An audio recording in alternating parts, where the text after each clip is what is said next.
What up, everybody?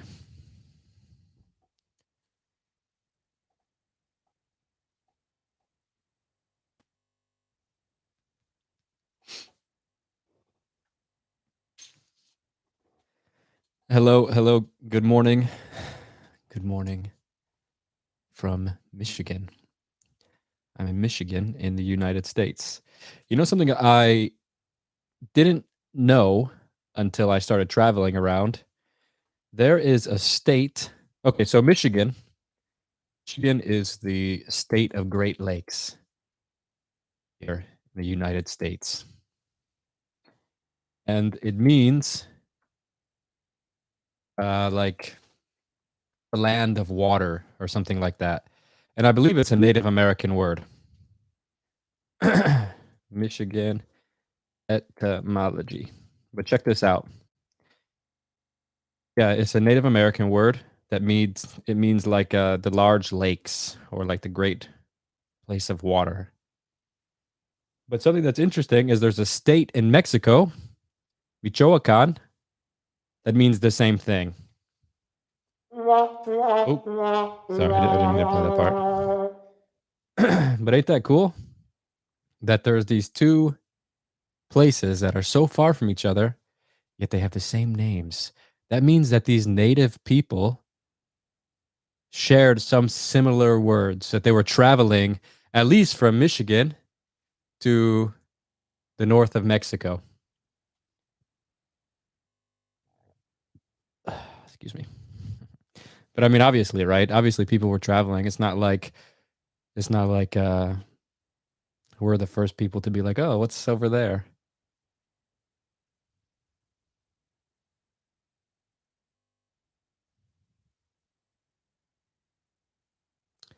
But that's so cool. Both mean something about like the land of waters or great waters.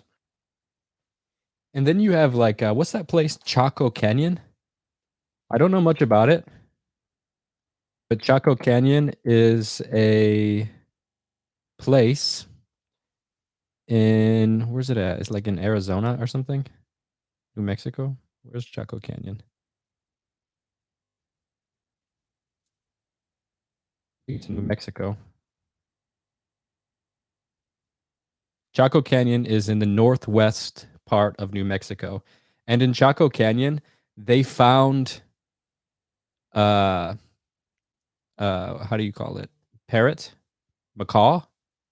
Guacamaya feathers. They found like these big tropical bird feathers in New Mexico. And there's no tropical macaws that live in New Mexico, which means that it had made its way up from like deep in the jungles and just like slowly through trading or just through who knows how.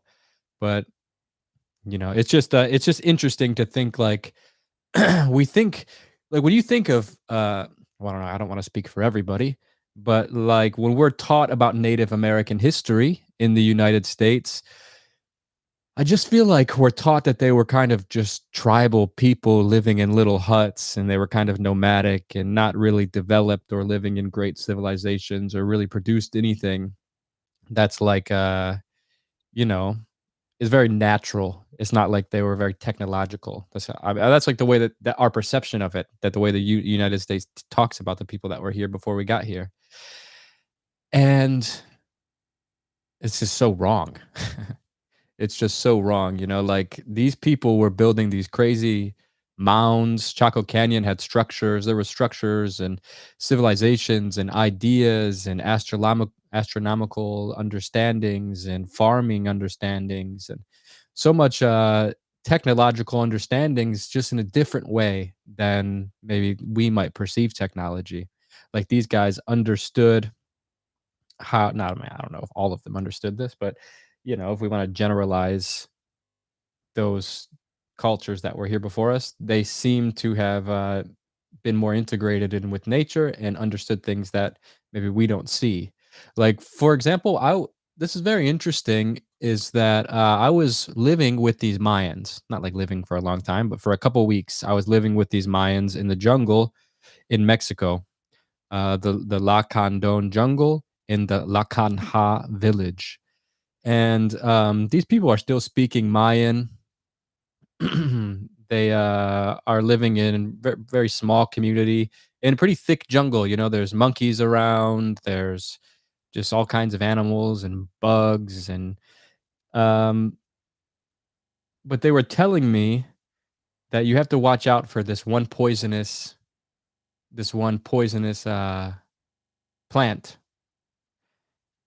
because if you get touched by this poisonous plant, it like puts burns in your skin. And there's another plant that cures it. And the way that they found out the cure was by watching nature. There was like a snake that was living by this poisonous tree, and it had got the poison on its skin, and it was starting to burn. And they were watching this snake go through this process of, what happens when you touch this plant. And they followed it, and they followed and followed and followed, and the snake started eating this other plant, and they saw that it was curing the snake of the wound or the poison that it had got on it. So they started trying this plant for the same reason, and it worked. It was a cure. So they found the cure through watching nature. Like, I would never even really think of that. And this is just another sort of I don't know, the technologies of our ancestors. Anyways, it's like got this little elf hat on. It's not actually an elf hat, it's actually a balaclava.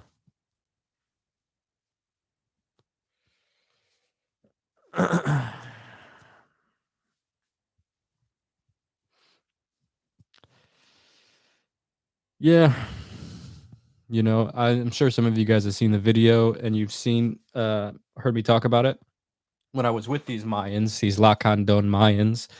And the Lacandon Maya are very interesting because there's a lot of people, like, we, again, are taught like Native American history is kind of something of the past. But actually, like, even like the Mayans, we talk about the Mayans as if they were some civilization that existed thousands of years ago, and they're just like completely disappeared or something. But all over Mexico, thousands and millions of people speak Maya still. And the La Condon, there's different regions in Mexico where Maya people live, and they speak Maya, but they might not speak the same dialect of Maya. So like a Mayan that lives in the Yucatan might not be able to understand a Mayan that speaks like Mayan Tzotzil from the mountains of Chiapas or something like that. So even though they're both Maya, they can't communicate with each other, or there's some words they wouldn't understand. I always thought that was really interesting because we think of Maya as being a dead language and dead people, but it's just so wrong. But these Lacandon Mayan people are very interesting because there's only like 1,000 of them left, maybe a little bit more, but there's not 1,000 of them speaking the language. So like Lacandon Mayan is a very special Mayan to be around because it's pretty much at the end of its life. And they're beautiful people. They wear these long white tunics. I actually have something in here that was made. Let me show you what they used to make their clothes out of. They use like sort of proper cotton and stuff now to make their clothes, but they used to make it out of this tree bark. Let me show you.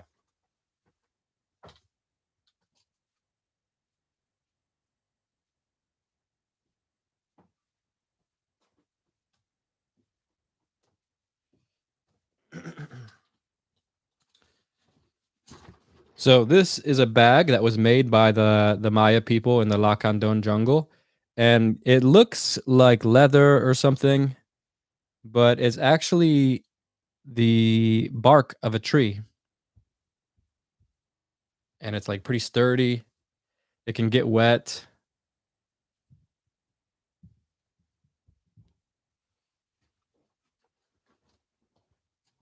It's cool looking.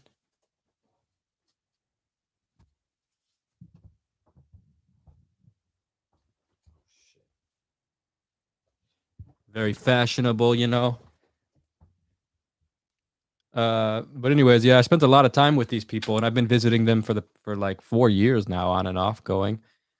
And oh, what I was gonna say was that they took me into the jungle. So they own this jungle, this La Condon jungle. They own it. The government of Mexico gave them this land, and they manage it. The government doesn't do nothing to it. They don't come in and cut the trees down. They don't mess with the people there. They're kind of like a um, autonomous little group of people. So they took me into the jungle. You're just walking through, it's like real thick jungle. I don't know if you know this, but Mexico has very thick jungle in it. And I'm talking jungle with like toucans and howler monkeys and lines of ants everywhere carrying flowers and dead insects and stuff to their little ant kingdom, and like a real jungle, crocodiles and weird, just noises everywhere. So anyways, they're guiding me through this jungle. It's so thick. There's trees. You're like totally covered by trees. And there's like you can't touch any of the trees because some of them will have like spikes on them, and some of them will like are poison, like the one we were talking about earlier. And you're going through these waterfalls and crossing rivers, and there's mud everywhere. And they're just walking me through this jungle, showing me stuff. Oh, shh, shh, shh. And they'd be like, there's a deer nearby. I'd be like, bro, how the fuck you know there's a deer? Or they'd be like, the monkeys are watching us. Like, how the hell do you know? Anyways, so they, after about like an hour, 2 hours walking in the jungle, they start pointing things out. They say, you see those stones over there? And you look over and you realize there's like a big hill. Actually, you realize you're surrounded by like these hills, and there's trees growing off the hills. It just looks like a hill. It's full of mud and plants and stuff. But if you really look in between the mud and the plants, you see that actually it's not a hill. They're little pyramids and structures just everywhere in the forest. And you're actually in a lost city. And they don't let anyone come in and excavate. They just allow the jungle to have it. It's just completely reclaimed, these ruins. And for like hours, as you walk through the jungle, you start realizing, like, damn, I thought all these little hills and stuff were hills. And I thought like these rocks were just kind of just rocks. But now that like when someone points it out and you can see it, it's like you're like, oh, obviously that's not a normal placement of rocks. And you see like, oh, that was like a wall at one point, or this was like I'm walking on like a sidewalk or a staircase. It's very cool. And this is like people don't know about this. These are not like when you go to Mexico and you learn about the history and the ruins there, you come across sites like Palenque, you come across sites like Chichen Itza, Teotihuacan, like these main archaeological sites, Monte Alban, and they're very impressive, they're very beautiful, and they're very worth exploring. But like you kind of think, oh, that's all there is in Mexico. No, you got these couple pyramids laying around, and that's awesome. It's crazy that Mexico has pyramids, but like actually, it's not just this handful of pyramids, this 5, 6 sites. It's hundreds in every direction. There's like so many pyramids in Mexico that are just like covered in the jungles and covered in by like nature, that like it would blow your mind. If you spent 2 weeks exploring Mexico off by yourself, you would find so much stuff that it would like, you could add a measurable contribution to history. This is how much stuff there is left to be discovered in Mexico. And it's not only Mexico. We think of the world as being a sort of well settled nest. But actually, this place is like totally wild and crazy. We haven't discovered nearly as much as our egos would like to take credit for. Like when I was just living in Turkey for 3 months, I was staying in one area called Şanlıurfa, which is this ancient city. It's been like it's at the border of Syria. You go down, you have Jordan, Palestine, Egypt, and Greece. All of Turkey is above it. You have like it's just in the crossroads of so many important, places. You've got Asia, deep Asia to the east, India, Pakistan, Iran, and so so many civilizations have been in the spot where I was staying in Shanlurfa, and you just find unlimited stuff. You go and you kick around the dirt, and there's just pottery, or there's just coins from like the Greeks or like the Ottoman Empire.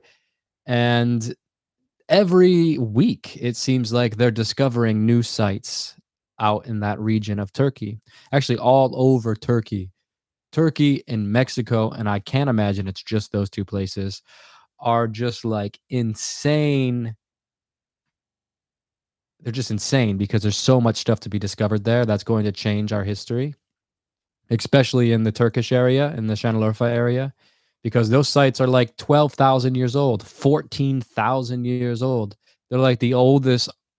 They're so old we didn't even think they were possible to be there. But now that they know where to look, they're finding them everywhere.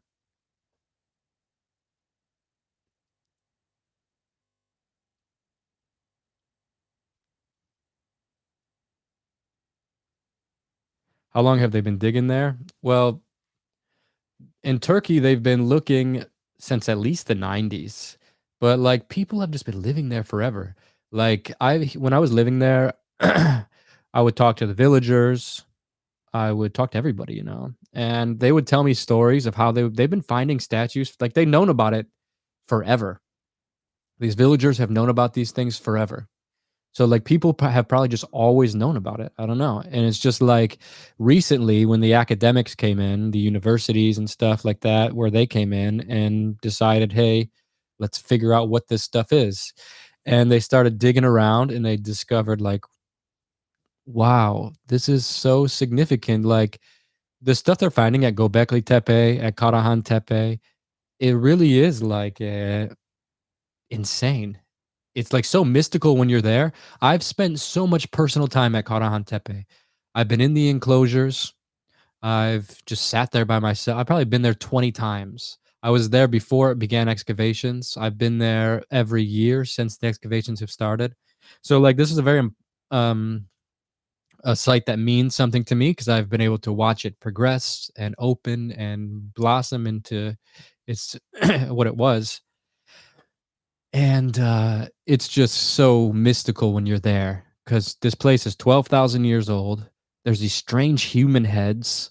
There are these unusual leopard carvings everywhere, and you're just like, "What the fuck is this place, man?" This is like some Indiana Jones stuff. Like, what were they doing here? If, like, if you were like a paranoid ancient aliens type of person, this place is right up your alley because it's just like, what these people, man, they were like so they had such they had such culture because of, you could see it in their art. You could see that they had, like, beliefs and stuff, that the way that they structured their towns or their temples or whatever these things were that I don't know who knows what they were using them for. And just all the strange animal carvings and stuff and the strange human head carvings and who knows what it all means, but this is 12,000 years ago, and they didn't think it was possible. We thought civilization started with Sumer 6,000 years ago. So they have a 6,000 year gap where they don't find anything. There's just this big gap, and then boom, there's this civilization living 12,000 years ago. And it's like a clear civilization. They had very advanced stone carving techniques, they had very advanced artistic expression, they had very advanced ways of moving heavy, heavy, heavy tons of stone. They had lived there in that area for at least 2,000 years, and they maintained their artistic expression because you find these carvings in this period for at least a few thousand years, and that doesn't change the styles. So, like, this is a very powerful culture that was living at the end of the last ice age 12,000 years ago, and then all of a sudden it goes black. We find nothing. We find no evidence that there's any crazy civilizations happening up until Sumer. And realistically, we're just wrong. We just haven't found it yet.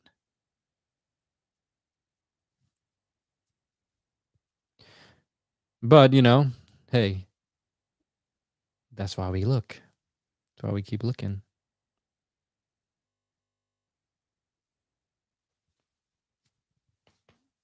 Ooh, you guys hear that?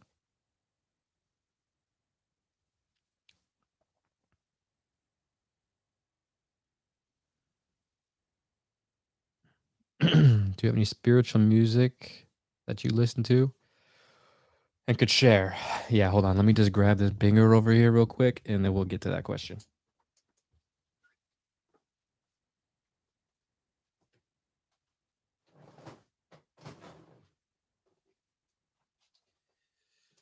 Oh, shit. You guys didn't see the new one yet. The new Summerland.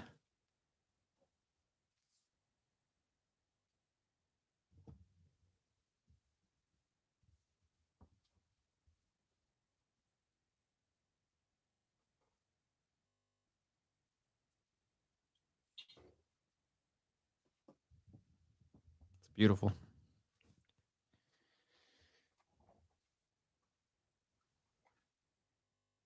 That's how you know God is real.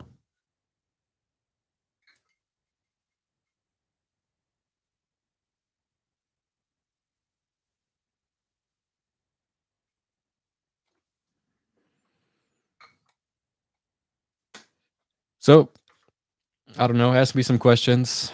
I don't know what to talk about.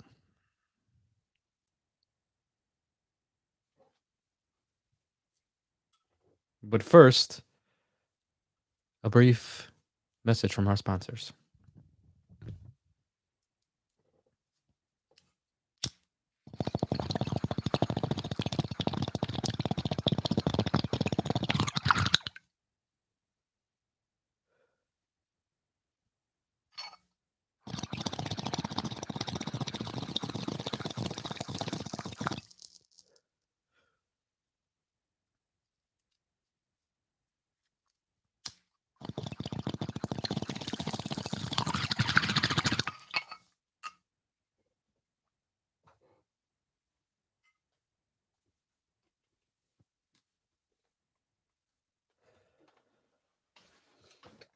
All right. What were we talking about? I feel like I talk about the same stuff all the time. And I want to talk about something different. Give me something different to talk about.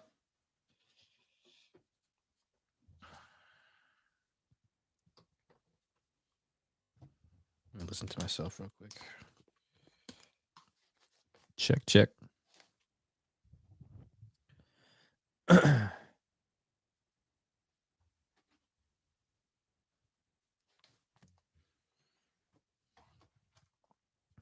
Did I tell you guys the story about when I was traveling through Germany?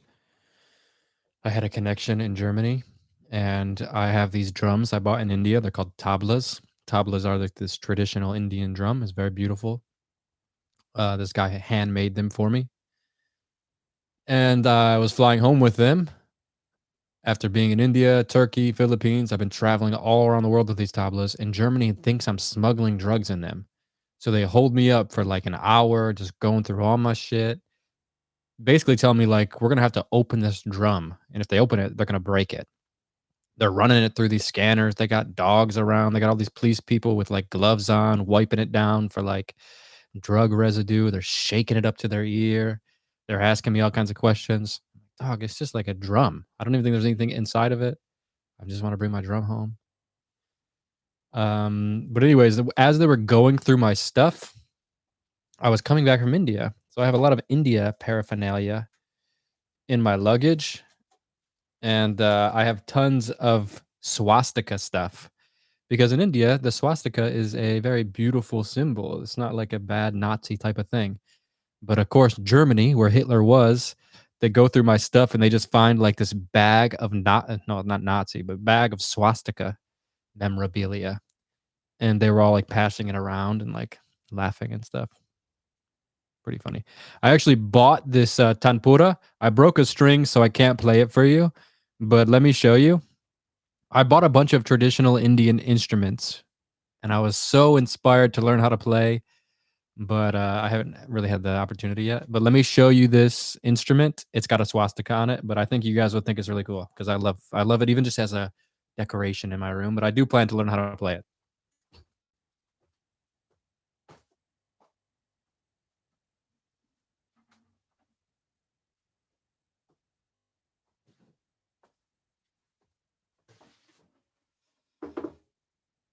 I don't think it's. I think it's too big, but I'm gonna try to show you.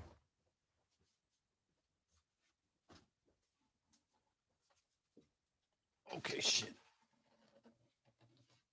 So this is a tampura. This is a traditional Indian drone instrument. This was handmade specifically for me. It says Om Shanti on it. And it has a little swastika up there at the top.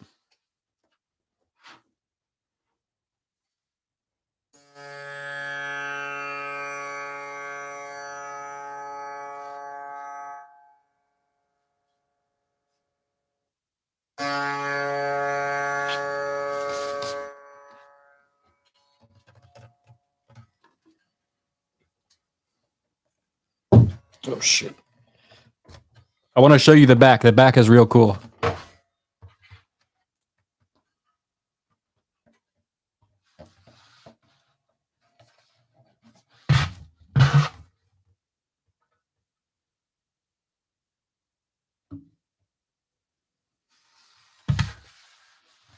All natural wood and a gourd. Very light. And once I get this baby tuned up and restrung, I got to add another string to it. I'm going to play it on this channel, and then you're going to see a whole new career unfold. I'm going to be the best tempura player that you ever heard. Check this out.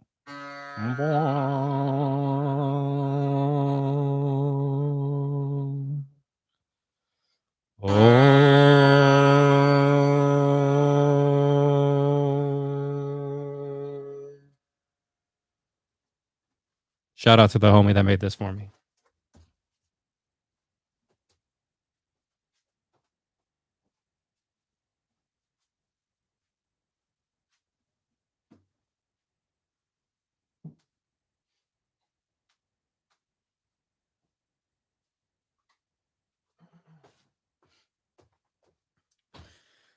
Okay, so another drone instrument I got when I was in India is this thing here. It's called a Shruti box. Check this thing out. So basically, these are the notes here. It's an air instrument. So you pop this little side open right here. And this thing right here, you kind of pump it, and it allows air to go through it. And then it pushes through here, which are the notes.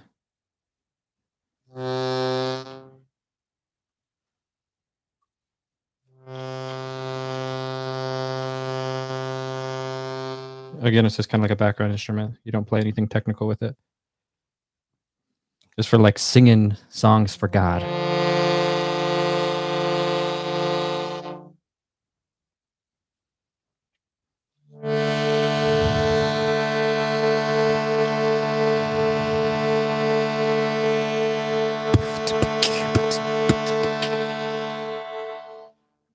See if I can do this right here. I never tried this before, boys, but we're gonna give it a go. Oh shit.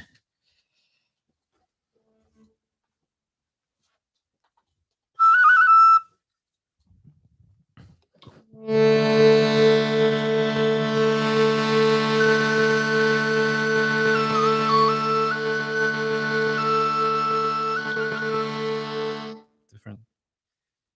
Let's try to get it.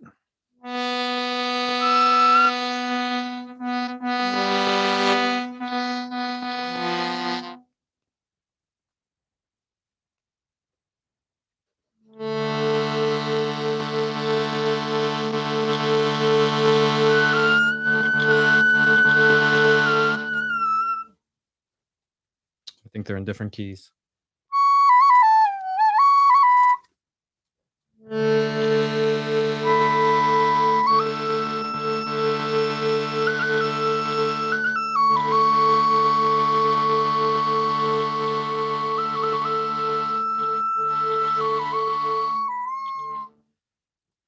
Almost sounds Scottish for a second there. You guys hear that? You guys hear a little bit of Scottish in there? A little bit of Scottish coming through, I felt.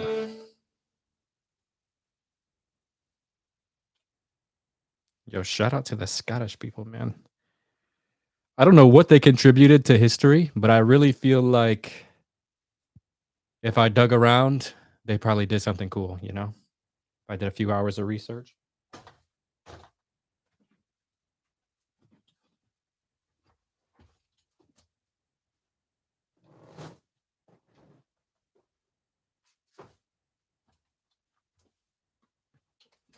You guys ever feel like that?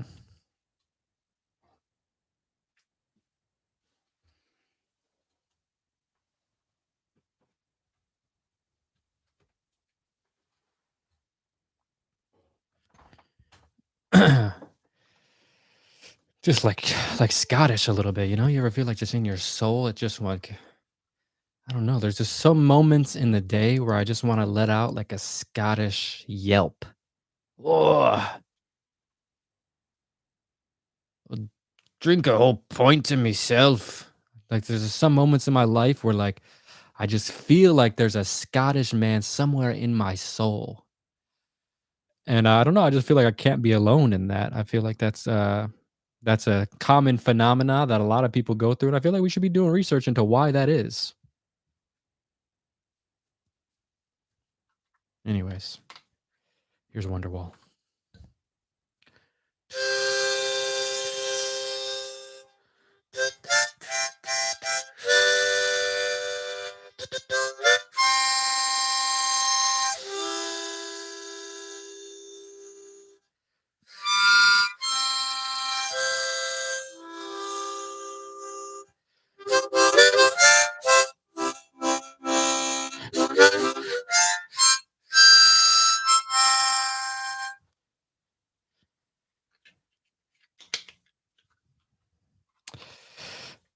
Yep. That's right. That is a tiny harmonica.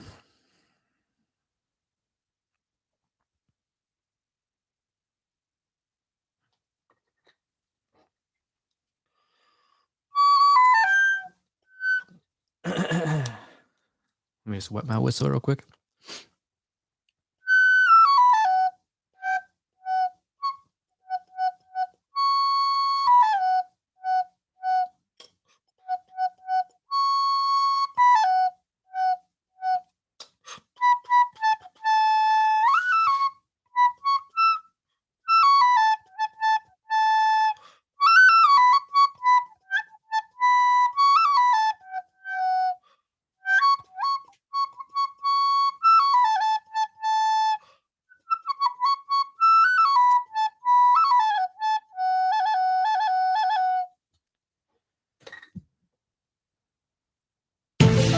Oh, oop. I thought He needs some milk. Sorry about that. I thought I had a clap track on there. Thought I had a clap track.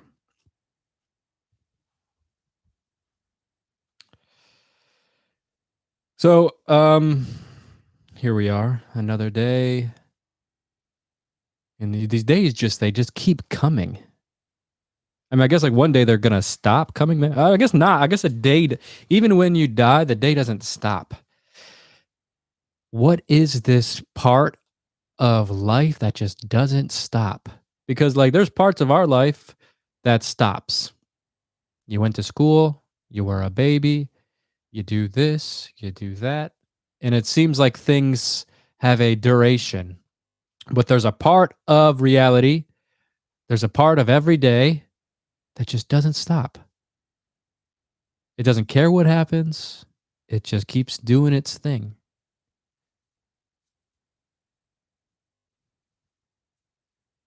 The golden eternity.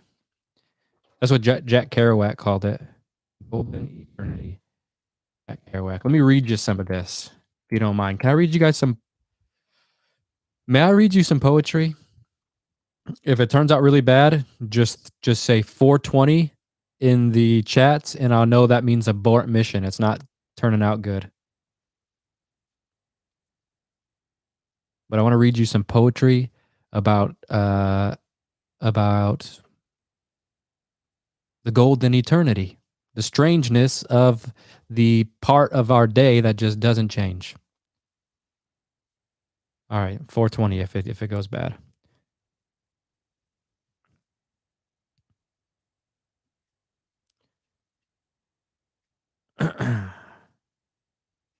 Okay. Should we play some music? Hold on, let's really set the mood for this. This is going to be a powerful moment. You guys want a normal moment or a powerful moment? Give me a 421 if you want a powerful moment. Give me a 420 if you just want like a normal average moment.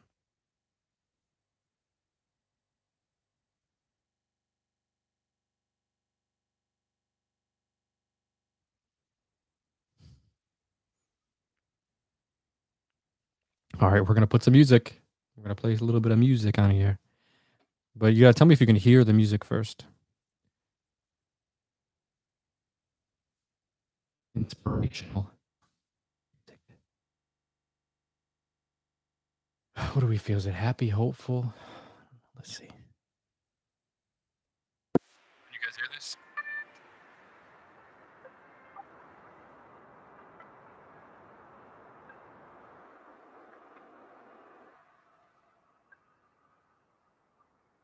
Hello? My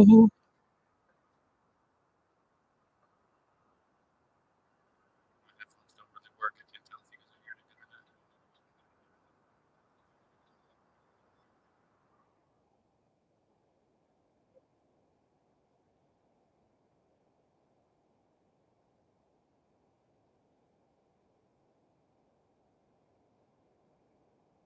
You guys can't hear it.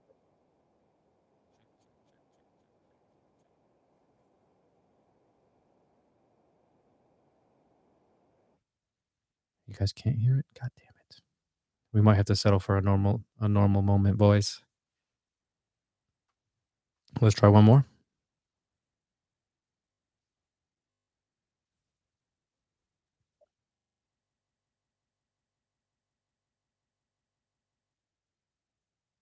Can you guys hear that?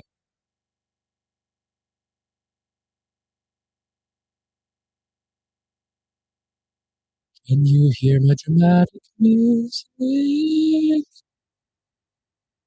Hello? Oh, shit. Okay, it doesn't work. Well, hey, we tried. No, I'm not gonna sing. Okay. So, okay, this is called The Golden Eternity by Jack Kerouac. Jack Kerouac is one of my favorite authors. If you guys don't know who Jack Kerouac is, you'll like him, I think. He says things that I like. Okay. You ready for this? We'll do our best.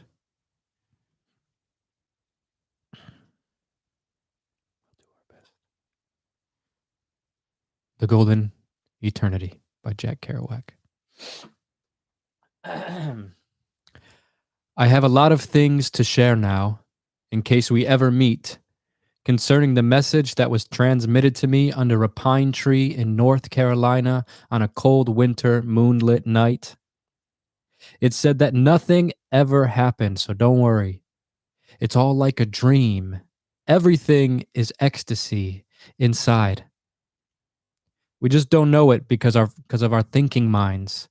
But in our true blissful essence of mind, in our true blissful essence of mind is known that everything is all right forever and forever and forever. It's all right forever. So close your eyes, let your hands and your nerve ends drop, and stop breathing for 3 seconds and listen to the silence inside the illusion of the world. And you will remember the lesson that you forgot, which was taught in the immense Milky Way, soft cloud, innumerable worlds long ago, and not even at all. It is all one vast awakened thing. I call it the golden eternity, and it is perfect. The world you see is just a movie in your mind, Rocks don't see it, so bless it and sit down. Forgive and forget. Practice kindness all day to everybody, and you will realize that you're already in heaven now. That's the story, and that's the message. Nobody understands it. Nobody listens. They're all running around like chickens with their heads cut off. But I will try to teach it, but it will be in vain. So while I'll end up in a shack prying and being cool and singing by my wood stove making pancakes, it goes on unchanged. The eternal golden eternity. Can you guys hear me? That was The Golden Eternity by Jack Kerouac. Thank you for listening.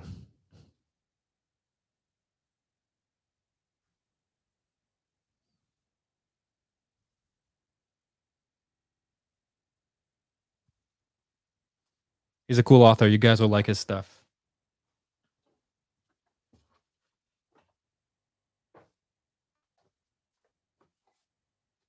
And for those of you that didn't know, I know some of you in here didn't know this, but I'm here to tell you, I wrote a book. Check this out, it's right here. I wrote this book. It's called Barefoot Like the Earth. Barefoot Like the Earth is the poetry of spiritual awakening, the hardships of the human journey, and the mystery of being alive. I wrote this book. Please buy it and support me. Go to Amazon.com and type in Barefoot Like the Earth. Go to barefootliktheearth.com and leave a nice review if you did buy it. Or if you just want to boost me in the algorithm, go over there, do your boy a favor. I'll read you one of them. This one is called Nature is a Poem.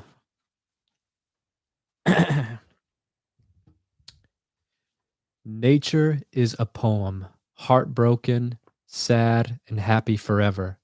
Everything is alive and dead. I sit underneath a willow tree. Nighttime is quiet, and I am quiet. What is the universe? It craves beautiful things through me, and that itself is beautiful. Isn't this moment enough? There is only one imagination, dreaming itself into lovers, into buildings and traffic jams, frogs in ponds, rats in traps, honeybees on plants. My eyelids are heavy.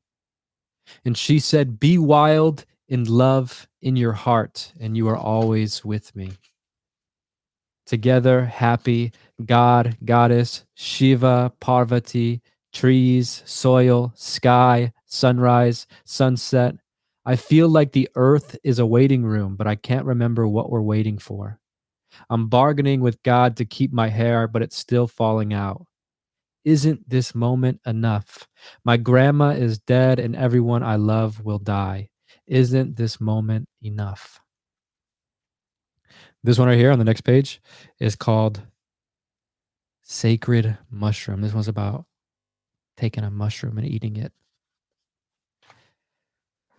Sacred mushroom of the land, I hold you gently in my hand. I cleanse your soul and you'll cleanse mine. We walk together beyond time. Eternal friends in a spiral at the gates of divine arrival. This unsuspecting little savior, I'll eat you now and you'll eat me later. Oh, damn. Your boy's got some hitters in here, all right? So you go buy this book, support me. Support poetry. Poetry's not dead. You know, men used to smoke cigars back in the day and just like try to say something, you know? They just talk about women and like, I don't know, traveling, run away from all their problems. Okay, let me read a couple more.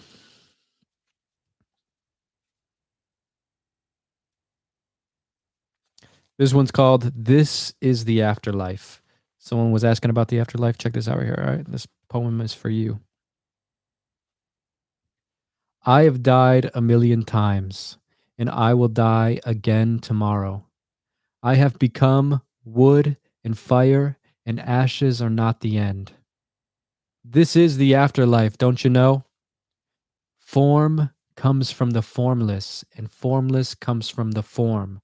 Just like the moon reflects into 1,000 rivers at once, the soul hides untouched in all things. A laughing Buddha is pointing at me, and I'm pointing at the moon. My life is a cosmic joke, but it's beautiful. The soil and the trees are the same thing, the bees and the flowers too. Whatever this world is, it only exists in relationships. The poets are the words are the pen, and this pen is the paper. Inside and outside, they mean the same thing or nothing at all.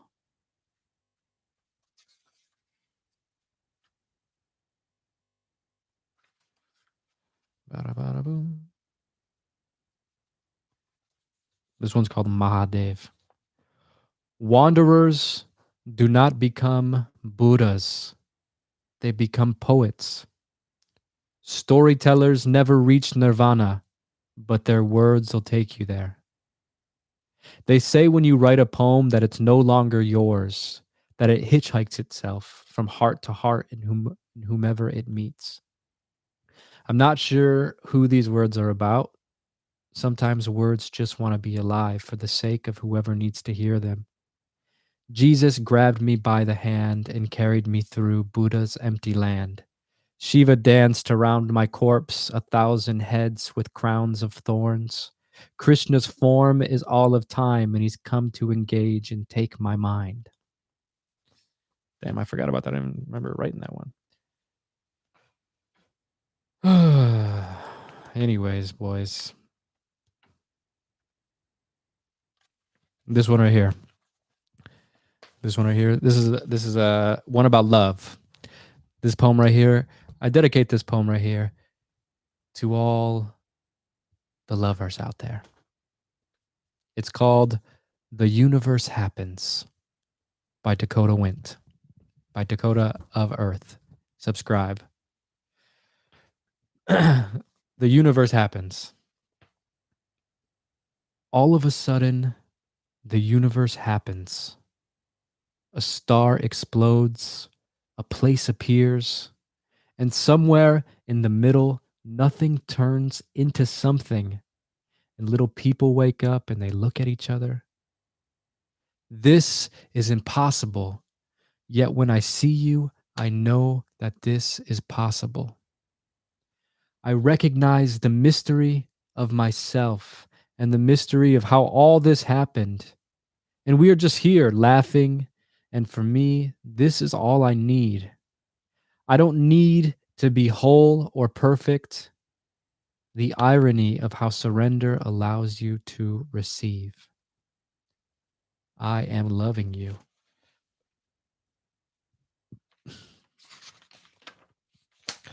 Anyways, Barefoot Like the Earth.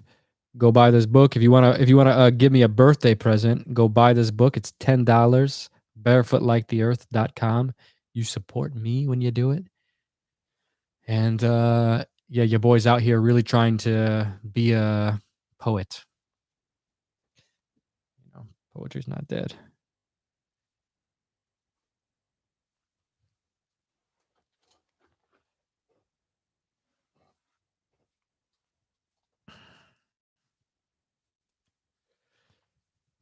I'm working on another book right now.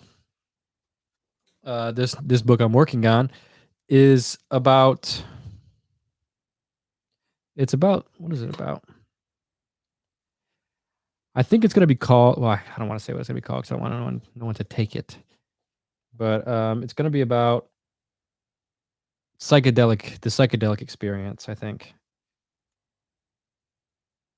You know, I don't feel like I'm necessarily like a professional or absolutely qualified to speak on these things as an authority, but I have a lot of experience in the realm of psychedelics in different countries and different traditions, and I have personal experience, and I have some interesting ideas that I want to share. So I'm going to some of the contents that will be in that book are like my experience giving sadhus, these holy men in India. We gave them 5-MeO DMT. I filmed it. I didn't give it to them. I documented it. This experience of giving these meditators, these yogis, 5-MeO DMT and see what happens. What do they experience when they try this? What else? There's going to be a part in the book that talks about the reoccurring patterns that are found in the psychedelic flash. Why do people meet these reoccurring beings on DMT? Like people see the same beings. It's very weird, you know? So I'm going to talk about some of the beings that people see and what kind of things are associated when this being arises. Is there a certain feeling people feel when this vision happens? Is there colors? Is there other patterns outside of just seeing this entity? Because the DMT world, man, is so weird because it seems stationary in the way that we're all in a room right now and we can move around through our room. I can look over here, there's a wall here. I can look over here, there's stuff there, and it stays there. I can look back and it's still there. The DMT world has this quality to it where things are stationary. It's like you're in a place and you take a body when you're in this place.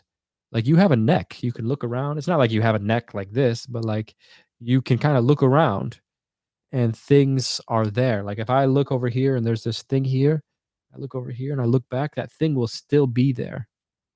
Like you're in a dream or something, you know, or like you're in a world, a realm. And just sometimes in this DMT realm, there's like specific entities or creatures that people will meet. And it's like it'll be like some guy from China, a Peruvian shaman, some hippie from the United States, and they'll all have the same vision. And it's not like they talked about it beforehand, or it's just like this is what happens when you take ayahuasca, you know, this is what happens when you take DMT. This potential experience to meet this creature becomes, you know, it becomes a reality. It becomes a potential reality. So I want to like start, you know, just like talking about this stuff. What does it mean? It's a very taboo subject, you know, but I'm not like an academic. I didn't go to university. I don't have any degrees. So it's like I can't really be uh, criticized. A lot of these academics don't want to talk about this stuff because it's like if you start talking about DMT aliens and spirit worlds and the shamans were right, you really threaten your credibility and potential career. But I don't have any of that stuff. You know, I'm just kind of a guy in life. So I'm gonna start. I've been writing the book actually. Talks about the intelligence of the mushroom, messages from the mushroom.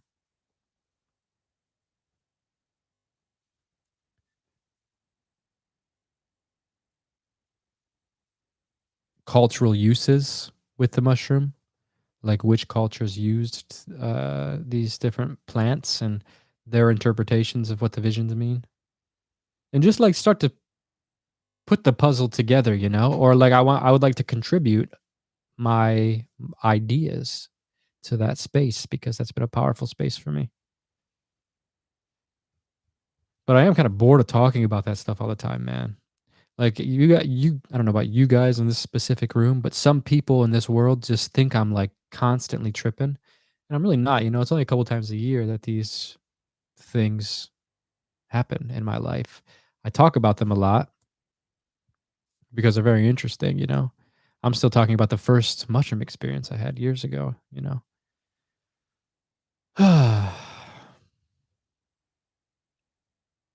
But, you know, it blows my mind.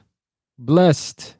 Good to see you, my Buddha, my brother, for my courage. Thank you for the 1111. Thank you for the donation. Feel free to donate. Today, I am taking donations. I would like to talk briefly about a project I'm working on. Bless, thank you so much again. I want to talk about this project this foundation that I'm working with. It's called the Community Garden. The Community Garden is basically going to be this charity that does different events, such as travel retreats where you'll go with a different host. Sometimes it'll be with me, sometimes it might be with a different YouTuber or some authority in some kind of realm or some entertainer or something. And the idea of these retreats is to be a fundraising activity for the communities that we visit and for the projects for the foundation. And some of these programs or projects that the foundation will be doing, like for example, there's a woman, I talked about this on the previous live stream, so sorry if you're hearing this again, but there's a woman in India, and I met her very briefly. She's in Rishikesh, and she just sort of, it's on the side of the street. She has no arms, but she paints these beautiful pictures with her feet. She uses her feet, and she's just like makes these very beautiful paintings of like Indian inspired stuff, Indian gods, Indian scenery, Taj Mahal, watercolors, or different types of styles. She's very talented.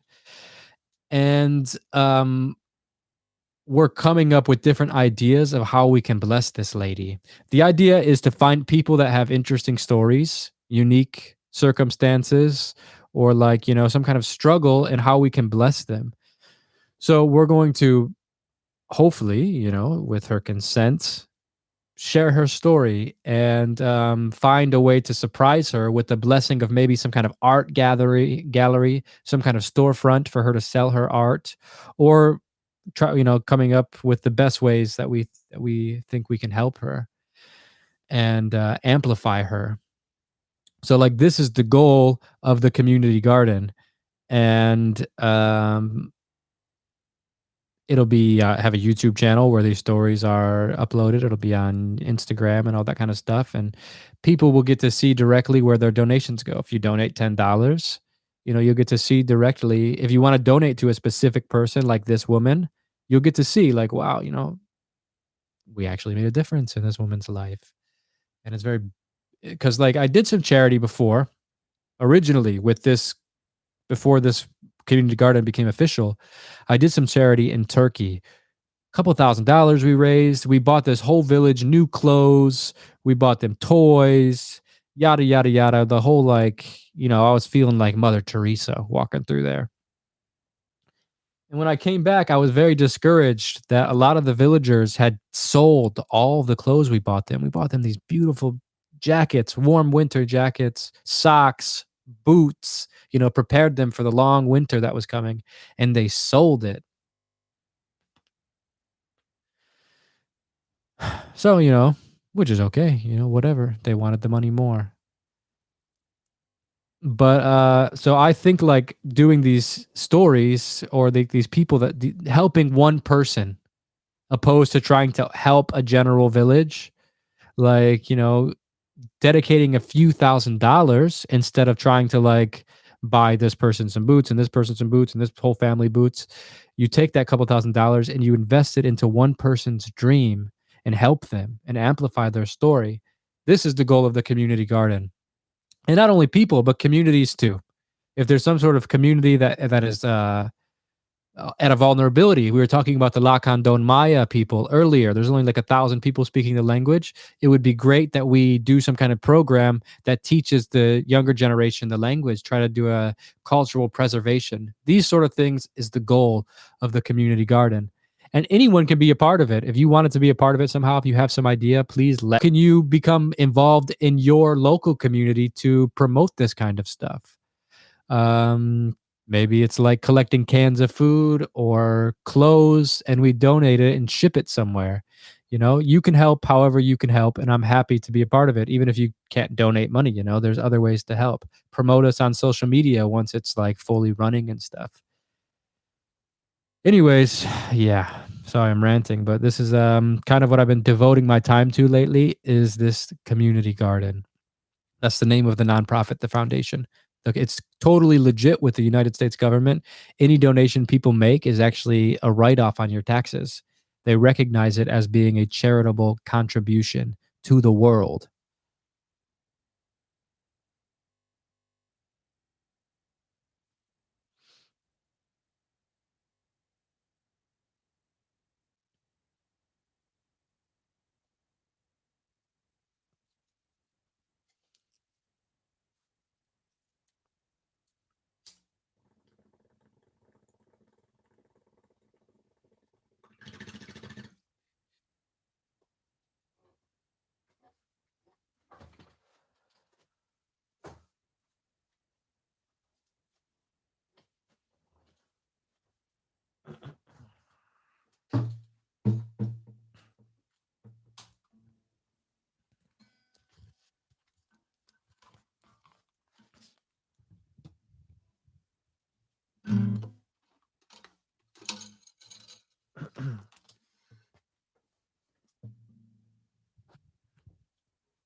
I gotta do a podcast soon. I've been working with Skillshare for a long time. They reached out to me again and they want to continue working together and they want me to put them in a podcast. And it's good because I haven't made a podcast in a long time and having some financial initiative kind of inspires me to do it. Today I'm going to do it. I'm going to make a podcast. I don't know what to talk about though. But shout out to Skillshare for wanting to work with me, man.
Thecommunitygarden.org. That's the website.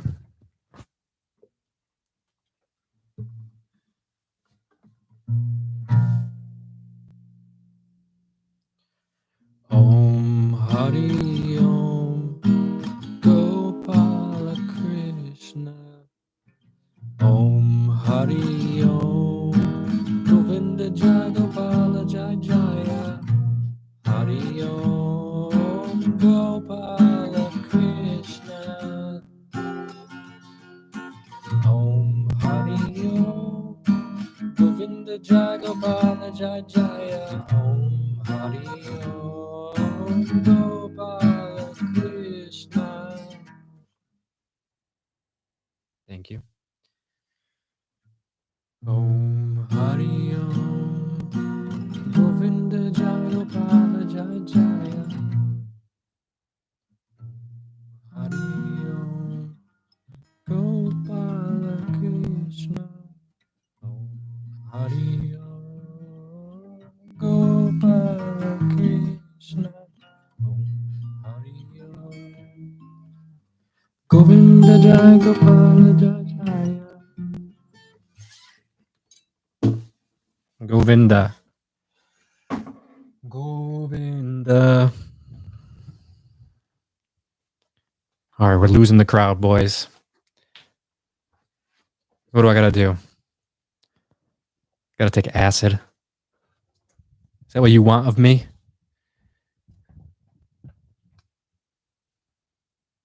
You guys just want me to self-destruct on live stream? Because I'll do it right now.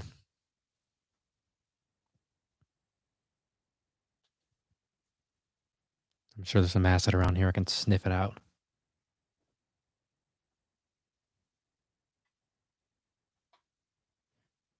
Talk about space. Well, you know one thing about space that's very interesting or very weird, and you probably thought about this before, but like, how is it that space just goes on forever? It can't just go on forever because that's what we're taught is impossible. You can't just go on forever. But equally, if there was a wall, there can't just be a wall in the universe because that implies there's something beyond the wall, which is impossible because there can't just be what would be beyond they can't just have a wall in the universe. So we are confronted with a very weird paradox where it's like, does the universe go on forever? Does it have a wall or a boundary somewhere? And how are either of those possible? They aren't.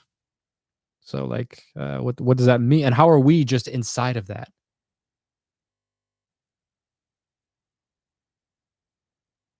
You know? I know you know. I know you know. Because if I know you know.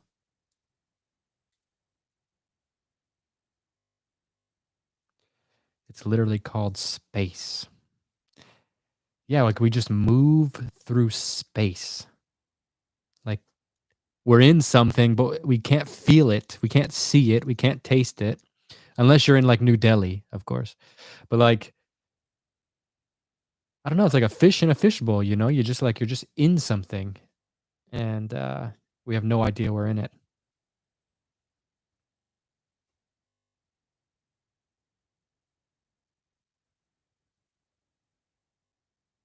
You can go around a globe infinity times. Think of space like that. Yes.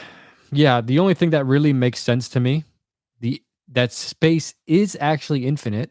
It doesn't have a boundary. I think it is actually infinite.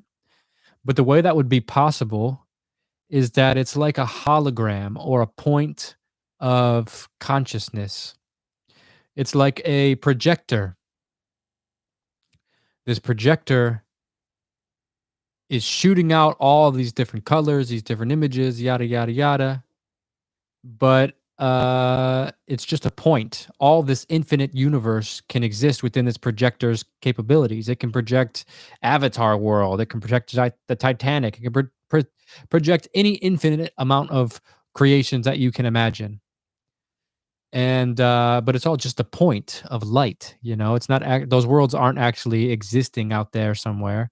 They're existing within the point of awareness, the consciousness that is projecting it. That's projecting it. So that's how I think it's infinite. It's like a computer screen, you know, infinite things. You can Google infinite amount of things within this little computer screen. But it's just you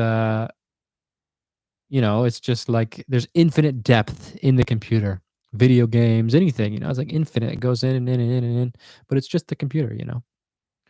So I think like the universe is like that. There's just some point and all of this infinite possibilities is happening within that one point. It's not actually happening somewhere out there. Does that make sense?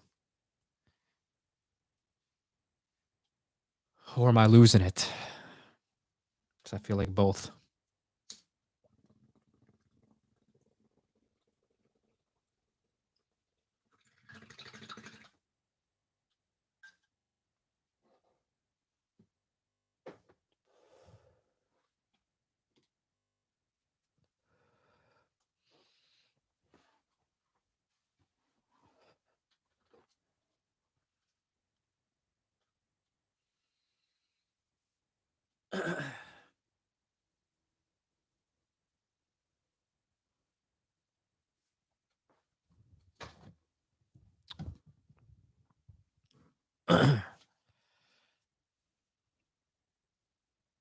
Give me some good questions. Let's make this chat interesting. What would you like to talk about? Oh man, I cleaned that like bowl out with an incense stick and it tastes like incense. Why the baklava? Well, because it's one of the greatest inventions that people have made.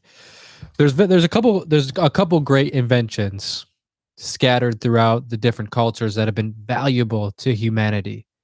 Like they're treasures of humanity. And they come from all little cultures have something to offer, but there's some real gems. What are those gems? The Bhagavad Gita, a book out of India. Poetry, baby. Hollywood, cinema, entertainment industry of the United States. And baklava, which I believe comes originally out of Turkey.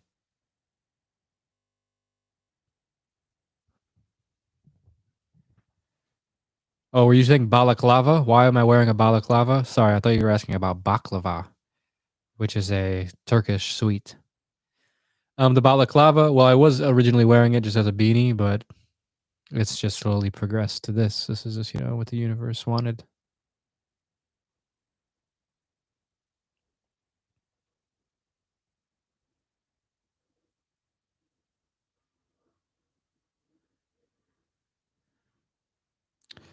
Will the USA last another 200 years? Ooh, very interesting question.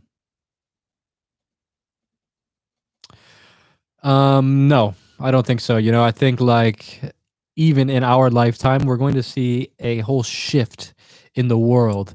We're beginning to see the birth of something, especially with AI. I think you're going to see a very interesting new world emerge. You're going to see something happen in your lifetime, you know. We are actually ushering in the future, which is very interesting. You didn't like we're the people.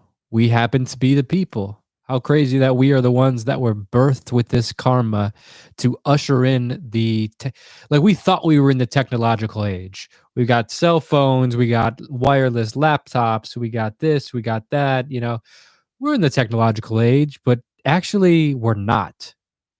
Wait until you see what the real technological age looks like, and it's coming in our lifetimes. Maybe 10, 15, 20 years. It's going to be a completely different world. And you asked, will America be a country in 200 years? I don't think any of the way that the globe is structured now will be really recognizable in 200 years. I mean, if you look at history, it's kind of like this. Anyways, it changes all the time. Without these types of new pressures, globalization, the connectivity that we all now have through the internet, through technology, there's so many things happening. AI is going to revolutionize so many things, and it's going to be both good and very destructive, especially in the wrong hands. And like fuck, man, who knows what it's going to do if it really does wake up. There's a lot of crazy things that we're going to see unfold. And I mean, we're already seeing it in our lifetimes. Doesn't it feel like every time, like you're just anticipating the next big event? Doesn't it feel like that? Since 9/11, I feel young and relatively young. And I don't know, maybe all lives have these giant events. It seems strange that during the time of technological booming, like when we're about to break through into a new age, a new human world, simultaneously, the old world is collapsing. Governments are collapsing. People have zero trust for politicians. The old ways are failing, as we've seen with the COVID situation. Like people are just completely fed up. I don't think, I mean, maybe it's happened before, but like this time, and I'm not alive to say that this feels more special than other times, but this feels like we really are coming to the end of something and moving towards something new. I feel like if you look in your heart right now. You're a human, you have a heart. Close your eyes, check in with your heart. Are we entering something new? Is something happening right now, and are we in the middle of it? And we're, many of us are just trying to distract ourselves through relationships, through phones, through scrolling endlessly on social media, through myself engaging and producing this content, and yada yada yada, and the pressures of life and this and that. We're distracting ourselves with the fact that the universe and the earth is actually going through a transformation right now. Is going through a transformation. Humanity is experiencing something as a collective, and none of us can quite grasp what it is. What is happening? We can't say, but like there is some kind of like energetic evolution happening, and I feel like even like our parents can feel it. It's not like just some hippie kind of balaclava crystal wielding sort of talk. This seems real. And like we don't acknowledge it all the time, but I feel like it's just kind of like this shadow creeping up behind us in the distance, or a sun slowly setting. Like we know that it's ending, and we're just not ready for the party to end yet. But there's going to be a moment in our life where we have zero choice but to face something, to face some kind of truth. And obviously, we're going to face truth in many ways throughout our lives, whether that be death, whether that be losing material things, or, just all the kind of mortal uh, the sort of mortal dispositions that are given to you in some contract when you take birth. But like as a collective human species, we are all going to be confronted with something very soon in this lifetime, and it's going to change everything. And I don't know what it is. I'm not like saying I have some prophecy, but like I'm just saying, really just check in with yourself. And I bet you feel it too. Like something is coming. Something is coming. I don't know what it is, but like something big is brewing. What could it be? Let's think. Let's think of potential scenarios that could play. Definitely AI is going to be a big one. We it's only been out for like what, a year to the general public, really having any kind of information about it, maybe even less than that. Mid Journey and all that stuff. That's been like what, 8 months, maybe even less than that. Now we got like Chat GBT, and it's already changing like the educational world. It's changing like the bullshit journalist world. It's doing a lot of things, man. And like, what else is it going to disrupt? Simultaneously, you have like America just sort of seeming to is like collapsing, it feels like. And but like it's not collapsing in the way that we expected it. I mean, we are having cities being caught on fire. George Floyd was only like, it feels forever ago, but George Floyd really only was a couple hiccups ago. And buildings were on fire. I mean, it was pretty apocalyptic in some places. Actually, here in Detroit, we had the National Guard blocking us from leaving our neighborhoods here. They wouldn't let us go into like the inner city area where the buildings are and stuff. They blocked us from going into the city. I mean, that was just like recently. So like, I mean, we are living in a dystopian world. The thing is that like while all this kind of fire is kind of starting to come in and close in on us, we are distracted. It's like the architects of this culture that we are in, especially here in the United States. I can't speak fully about the rest of the world, but the United States, they're genius, man. They're genius because what they do is they take all your power intentionally. They get you into this emotional whirlwind where you don't fully know who you are. They like destroy your family through many different methods. And we can go into those methods if you're interested, but like many different ways they destroy your family. They destroy your ideas of the world. They skew everything. You don't know what's real or what's not. And they have you bickering with people. This is all intentional. They muddy the waters on purpose, and that way, like, you don't know what's real, and through, like, not having this confidence in reality, you start to build this false confidence within yourself to where you've like, your identity is not from a place within yourself. It's actually dependent on the bullshit that's being fed to you. So you start to take on this personality traits of like, I'm a Democrat, I'm a this, I'm a that, my sexual orientation is this. All these very fragile qualities that maybe are characteristics of who you are as a person, but like realistically, who you actually are is so deep that like you can't just be generalized with some label. But this is what they're doing to us, actually. They're making us hyper identify with these labels that are very fragile so that we are arguing over over this fragileness. We're fighting constantly. And through this fighting constantly, these people can do what they need to do in the background while we're not paying attention. It's like a magician doing a magic trick. We're focusing over here while they're doing whatever they want over here. And they're architects, man. They're doing it on purpose. They're having us look over here, and they know that they're doing that. And through that, what do? They take our power. They control us, and through getting our power, well, if you just what is the main thing of social media? What is the main the main currency of this world, it's not money. They don't give a shit about money. They print money like it's meaningless, because it is meaningless. What is the main currency of this world right now? Gold, diamonds. No, it's your attention. Your attention is so meaningful to people of the world. To shape your perception of the world for just a moment is very valuable, because I mean we've all been conditioned. This is what culture is.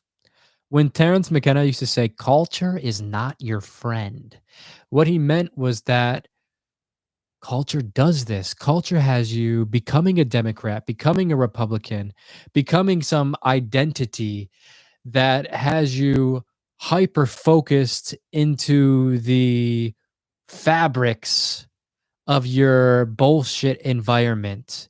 And it's meant to keep you a fish in a bowl, lost, spinning in a whirlwind of your own shit, not knowing that the ocean exists, that you are a part of a vast network of mysteries, that your attention is trying to be placed into a box of meaninglessness, when actually your true identity is some vast, infinite beauty that's like you can't even really give it words.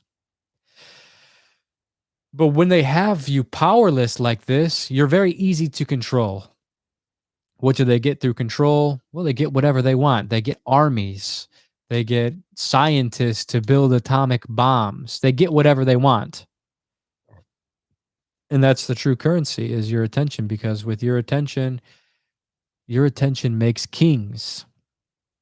But if you go inward, you become a queen, you become a king, you become a realized person. And that's actually the real revolution.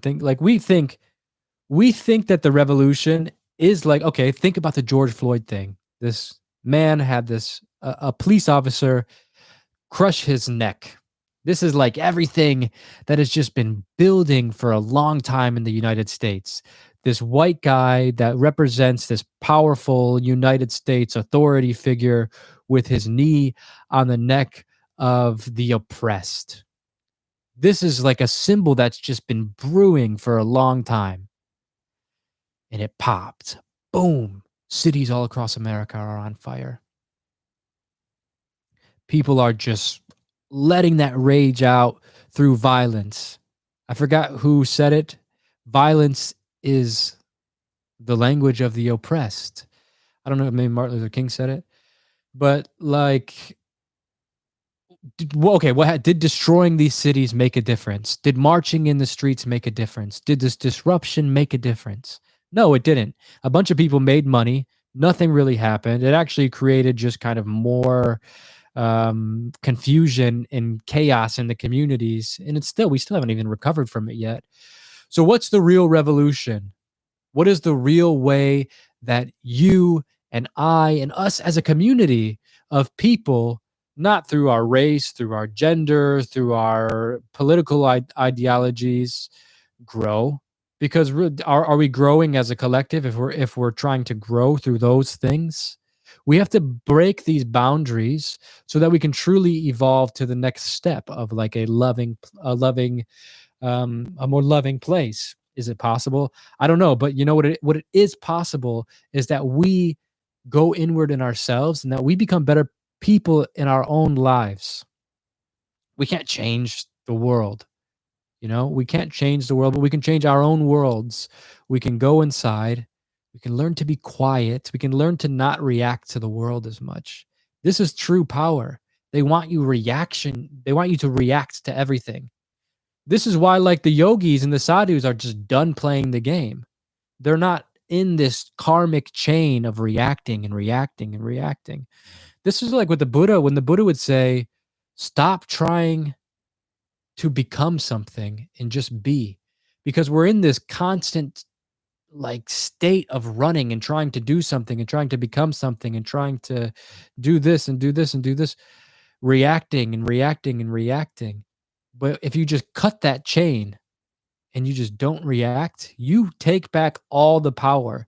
This is why the spiritual revolution, the inward revolution, is actually the real revolution, and why the inward revolution is actually the outward revolution. Because if we can all do if that's this is possible. Changing the world is a big, it might be impossible, but changing yourself is very possible. People have done it. People that aren't any more special than you or I have done this. So like we can do this in ourselves. We can change ourselves. We can become more loving people. We can become more healthy. We can become less reactionary. We can not play that game that keeps us bound to bullshit. This is the real revolution. And this is why spirituality has always been discouraged. It's always been taken and destroyed. And you've been given a version of spirituality, which is their version that has kept you bound to those lower aspects of yourself, to the bullshit aspects of yourself. But like, look at us. This is the new age. This is the new age of connectivity where we can talk to each other. We can have these conversations. We can grow. We can philosophize. It's like we have lots of thousands of years of many cultures that have been trying to wake us up. So we can look at what our ancestors were saying, and we can say, okay, damn, they were saying what we're talking about now. They're confirming what we're talking about now. That the inward revolution is the outward revolution. That when we stop playing the game stops. And it's as simple as that. That's my message right now to the world.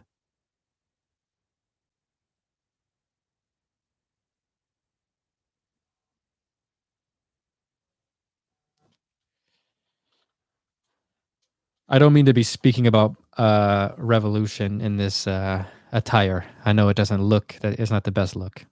But I promise that revolution talk was just like spontaneous. It wasn't planned when I put this on.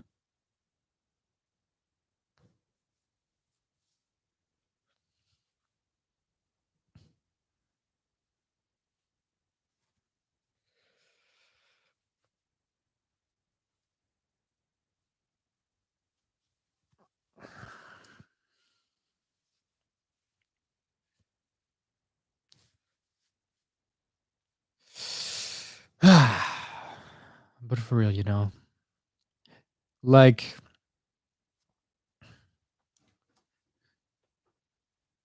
we are given a gift. It doesn't seem like it, I know, because our lives are full of chaos and bullshit because we're reactionary to it. But like we're given a gift to be alive. And really, the people in this room, we all have an opportunity. You have the internet, you have cell phones, you have a big chance to make something very special of yourself.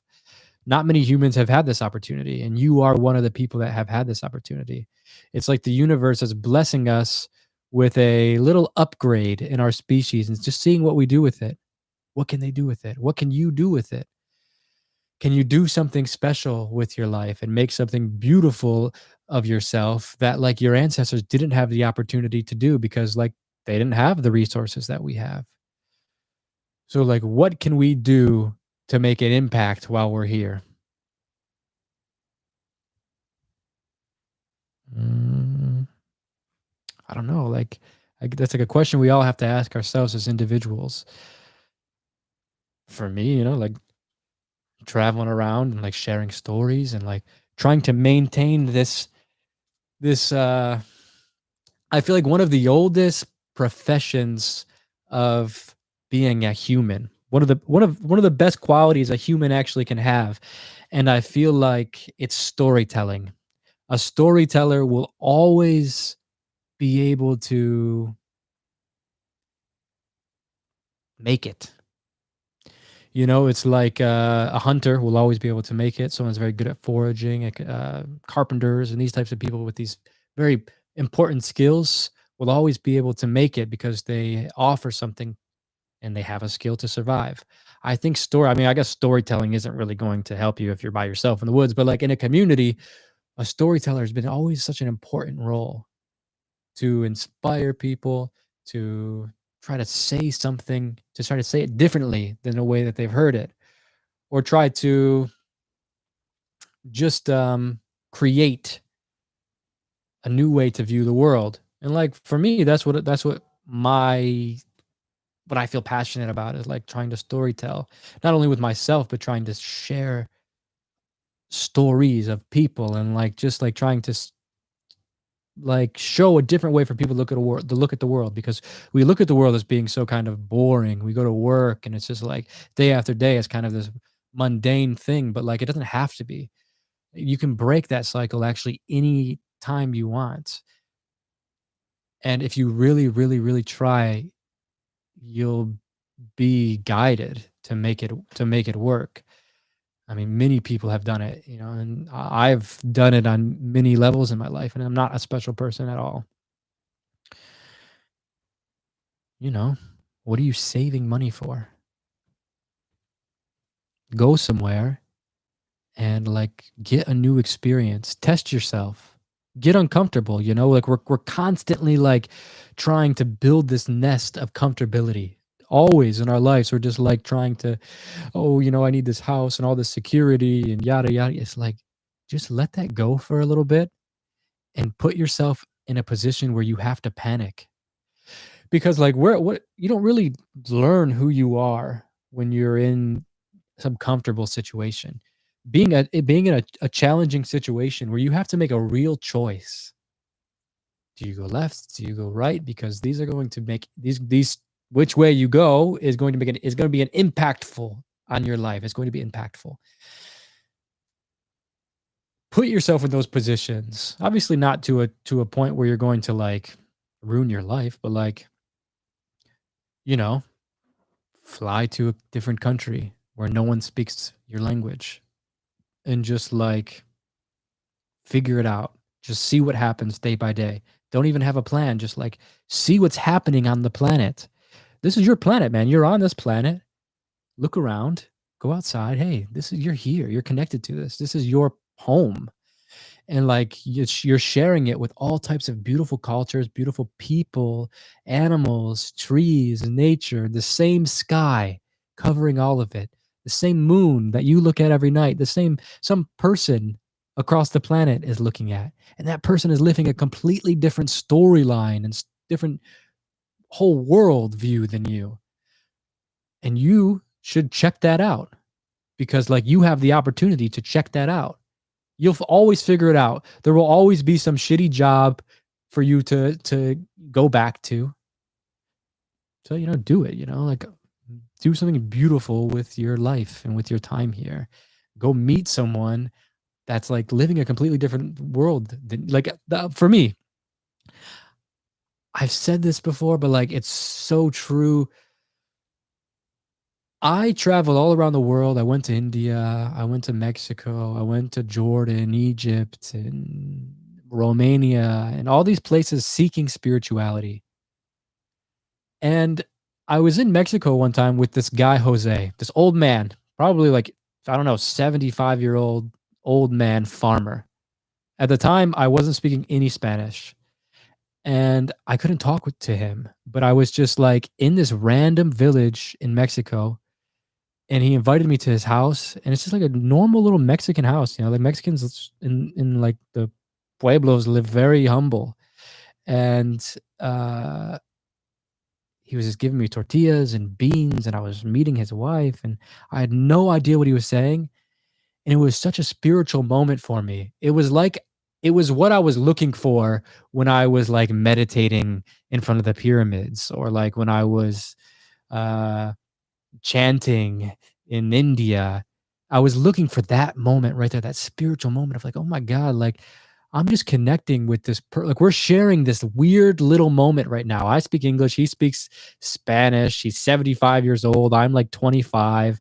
And we're eating tortillas and beans, just me, him, and his wife. And we're just like, I don't even know like how this situation happened. And it was such a spiritual moment to me. I can still like almost remember being there, just like sitting in this like half broken plastic chair, and you know, the noise from the crickets in the night and the cicadas in the summer. And I don't know, man. It's like that's the real spiritual, that's the real shit. That's the real shit. And it's not that hard to do that, you know?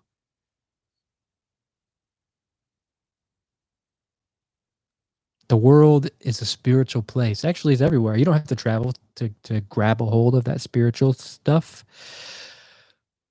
But like, I don't know. Like if you have the opportunity and you can, and you feel passionate about that, you have some urge in your soul that just saying like go, then like chase it.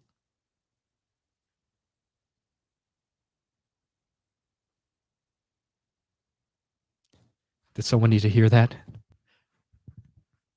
Sorry, my Joel Olstein came out there for a second. I don't mean to be so preachy. Just do it. Okay? God loves you and he'll be there for you all steps of the way. Just keep on taking them steps, just like the old Christ did in the New Testament. You know, Jesus said, walk with me and all things are possible.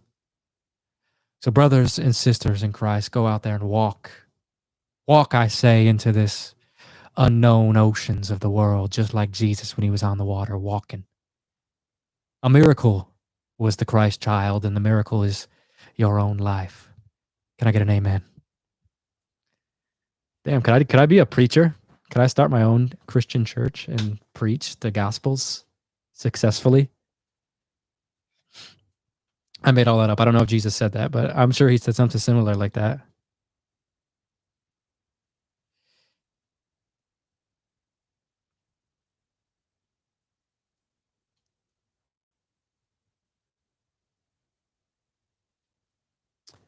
Hallelujah.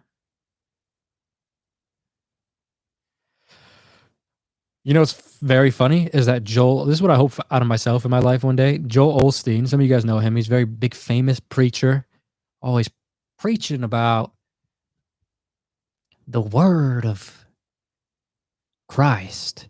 And he does all kinds of funny things. Like there was some sort of big natural disaster that happened near his church. And he has a giant church. Thousands of people could go there. And people were losing their homes. And it was very bad.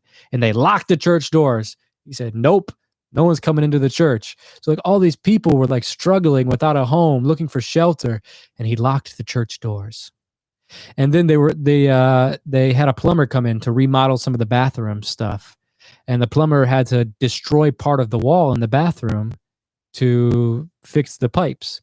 When he destroyed the whole wall was lined with stacks of $100 bills, like millions of dollars were in the wall. And I just hope that for myself one day, you know, just like God really blessing me in that kind of way, you know?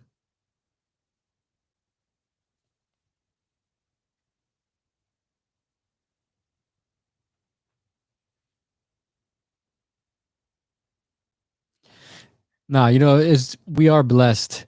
Something I've found in my life is like I've set a lot of goals. I think goals are very important to have. They keep us going. And I've accomplished pretty much every big goal I've set for myself. There's still some I want to do. But like I've done some cool achievements. You know, I've worked on an Ancient Aliens episode when I was a kid. Like I feel like what I'm doing is really like accomplishing all the stuff, all the goals I did as a child. You know, or like I had as a child, the stuff I thought was cool.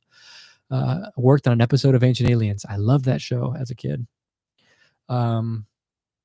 Going to these sites. Like when I was a little kid, I loved aliens and archaeology, the pyramids, all these mysteries.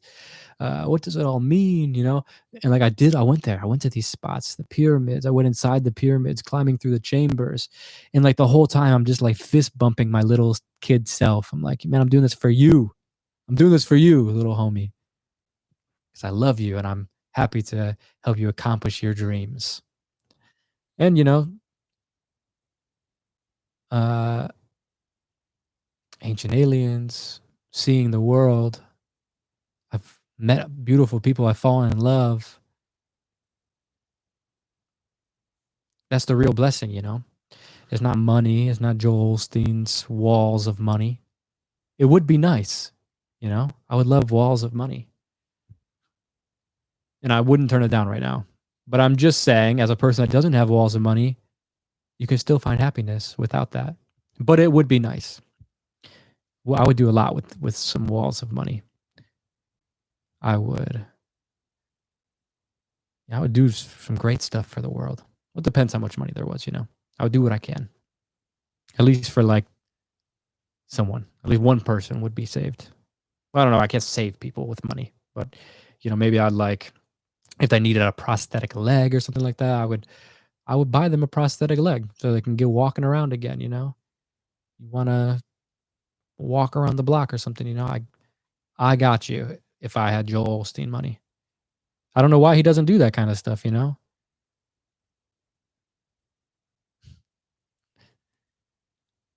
Mr. Beast. Mr. Joel Mr. Beast Olstein.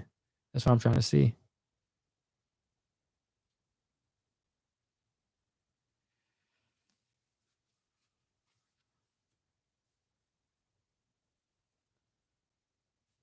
You know, I was actually thinking recently, and you guys can let me know in the comments about changing my YouTube channel to being just like completely Joel Osteen clips.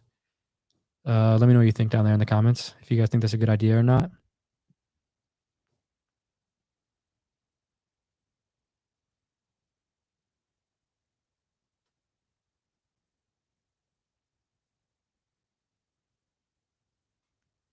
I bet realistically I would get more views than I get now. Wouldn't it be funny though if I did like a whole Joel Osteen thing and I got like millions of subscribers? Wow, people are just loving Joel Osteen. And I just do live streams, but it's just like this. It's just me talking about like having a panic attack about existence. Ooh, I want some baklava. Can you guys please let's get some donations in here so I can get some birthday baklava. Some of you guys know it was my birthday a couple days ago, and I only got like one little piece of baklava, and I don't know. I just feel like it wasn't enough. I'm just kidding. You don't have to donate nothing, but what you can do is donate to the community garden. If you guys would like to donate to charity, you can go to the communitygarden.org. That's actually what I would love. If you guys are feeling charitable and would like to donate, you can donate to the Baklava Fund. I would appreciate that. I love baklava, and I really need some baklava in my balaclava. And in Philippines, bakla means gay. So some baklava in my balaclava. Teach that tongue twister to your children. Yeah, you can donate the communitygarden.com or sorry, .org, thecommunitygarden.org. And some of you guys might have remembered the shirt or the hoodie I was going to make, the big Ohm hoodie that is about tree planting. We're going to do some tree planting. All the funds generated from this hoodie are going to go towards planting trees. It's a really cool hoodie. Maybe you guys remember it. Shanti Om Shanti with the big tree doing namaste in the back. I'm excited to get that going. Obviously, it's June right now, so that'll probably come out in fall.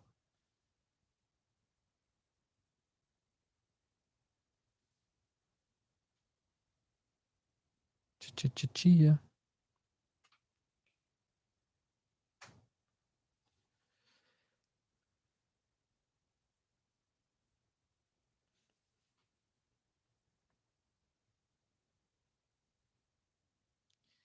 Damn. You know, like I've been feeling so lazy lately. You guys been feeling lazy lately? It's probably just this weed of the bong I just hit, isn't it? Or is it everyone feeling lazy? Let me know in the comments. What do you guys think? Is the world feeling lazy right now, or is it just because I just hit the bong twice in like the past 10 minutes?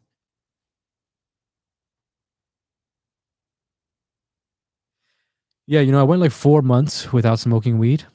I mean, like, it was maybe like 6 times within that 4 months that I smoked. But your boy's back on the wagon now. Your boy's back on the wagon and enjoying myself here in Detroit before I leave to go back to Mexico. I'm going to Mexico soon. God bless. Viva Mexico. And I got to get back there on the road, baby. And I've committed to myself that it's time to return to full vlogging. I want to like start doing like just vlogs again. You know, I feel like I've I got bored of doing like very simple walk around the street vlogs.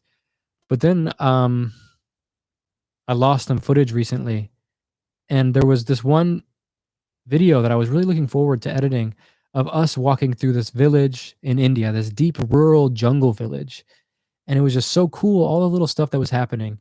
And I've had so many moments like this in India. And it's not like I want to film them, you know, it's like it takes, that's really what's been stopping me. I've been feeling like I don't want to film anymore because it's like I'm wasting the moment. I'm being sucked out of the moment because I'm focusing on something else. I get to relive it when I'm editing and stuff, but it's like, I don't know, but I want to get back into it, you know. I lost it for a little bit and I'm feeling the inspiration to kind of get back into it. And yeah. So Mexico's next.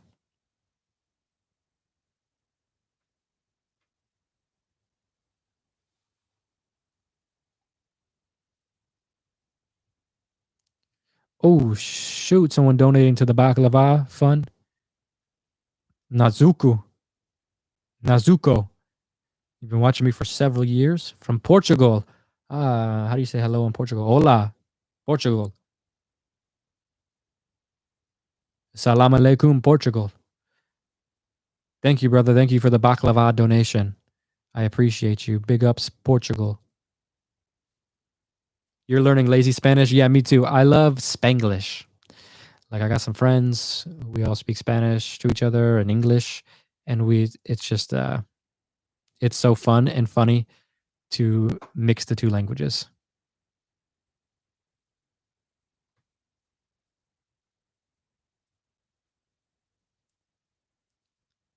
Again, feel free to donate to the Baklava Fund if anyone else wants to. If anyone else is feeling inspirational, Baklava Birthday Fund coming right up right now. We need one of those. Can we get a going once, a going twice?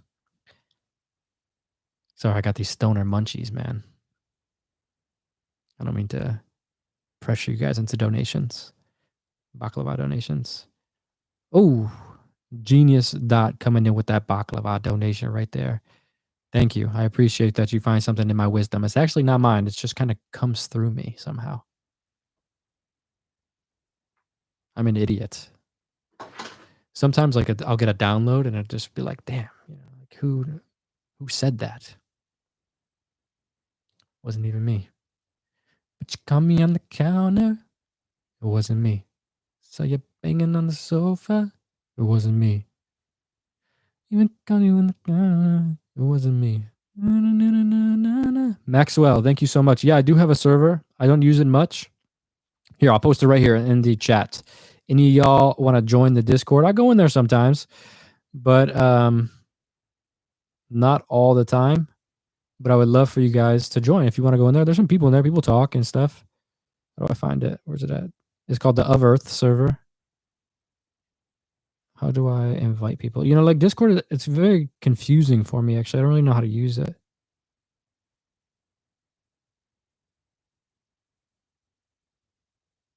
Invite people. Okay, copy. Feel free. If you got Discord, join the Discord chat right here. I'll pin it in the chat so y'all can join it. And thank you so much for the baklava donation, Maxwell. You know who Maxwell is that sings like all those R&B songs? Time will be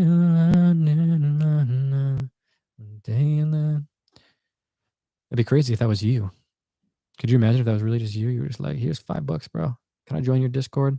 There's some famous R&B singer. Nachama Gluck. Man, you guys got the best names. Love everyone in here that's got these. Oh, pray. Do tell what is baklava. Please tell you what baklava is. Nachama, baklava is this sweet from Turkey. It's like a pastry. And I don't know, you know, like if you were to think, what would God give somebody as a treat for being a good boy in the same way you give like a dog a treat for when it's good?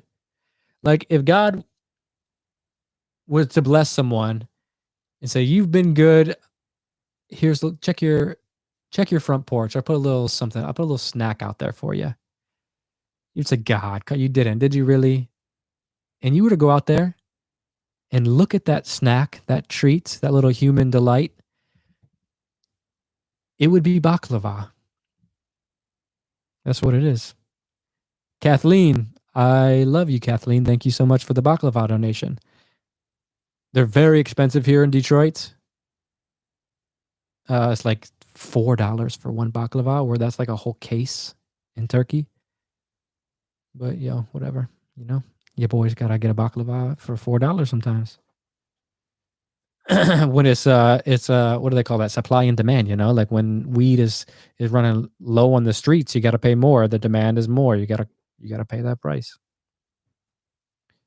Feel free to join the Discord channel. It's in the chat pin message. The pinned message in the chat.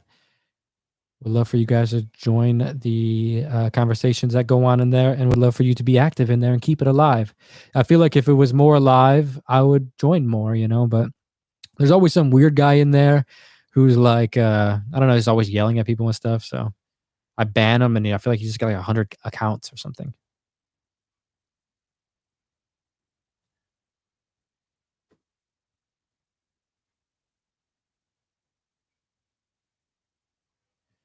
I live in Louisville, Kentucky. It's a little rough here, no different than any other city, I suppose. Well, guess the difference is y'all talk like this and don't really think about much. Bunch of Forrest Gumps. I'm from Louisville. It's spelt Louisville, but y'all pronounce it Louisville. I had some friends from out that way before in my life.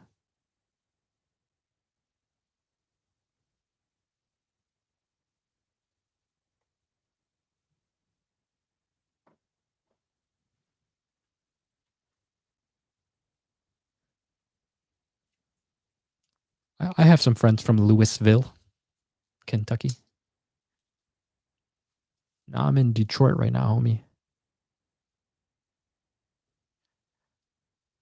There's a lot of beautiful cities in the U.S. One city I really love, that's like a very random, but I had a really good time there, was Savannah, Georgia.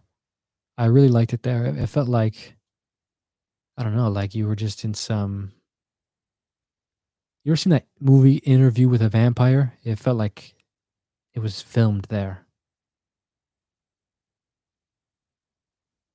Views on not eating animals. I don't care what anyone does with their life, as long as they're not like hurting other people and they're not like hurting animals to the extent they're destroying everything in the world, like the planet, like the ecosystems and stuff like that. Then, you're a human being, you're an animal, you have some sort of right as an animal on this planet to express yourself how you find you want to express yourself. If you don't want to eat meat, don't eat meat. If you want to eat meat, eat meat. At the end of the day, ultimately, you're an eternal spirit here on a journey.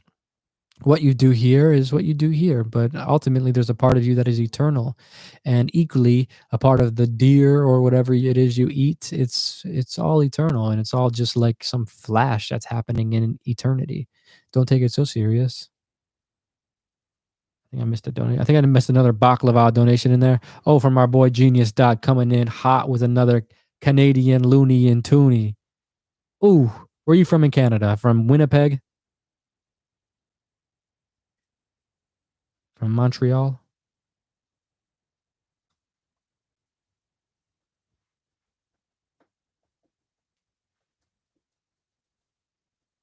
Ontario. Ooh, I'm right by Ontario. Windsor is only about, if there wasn't a border, Windsor would only be about 10 minutes away.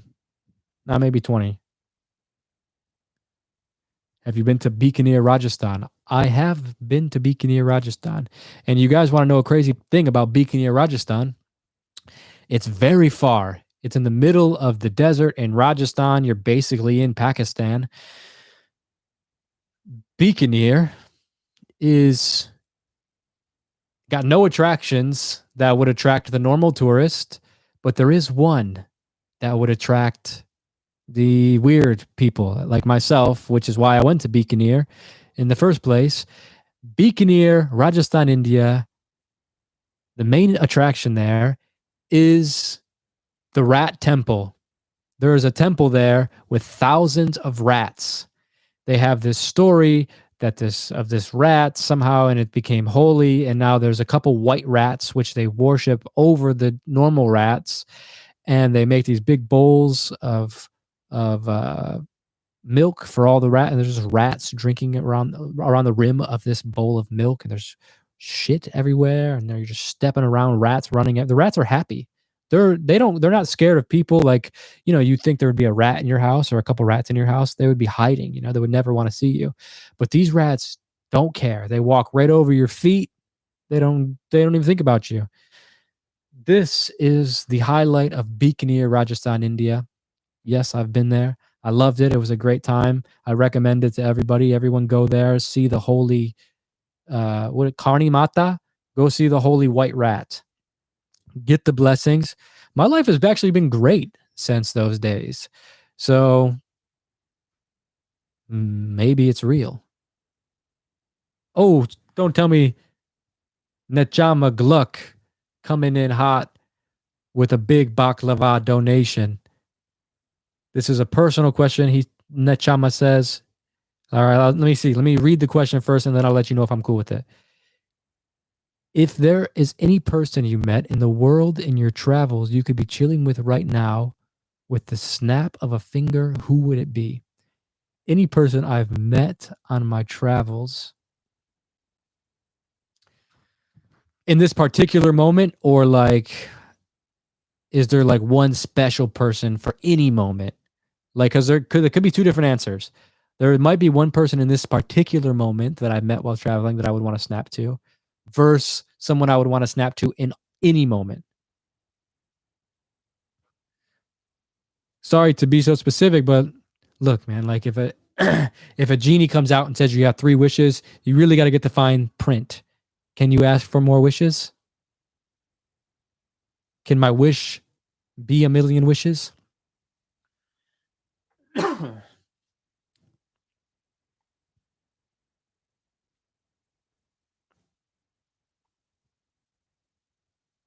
In this particular moment. All right, let me think. In this particular moment,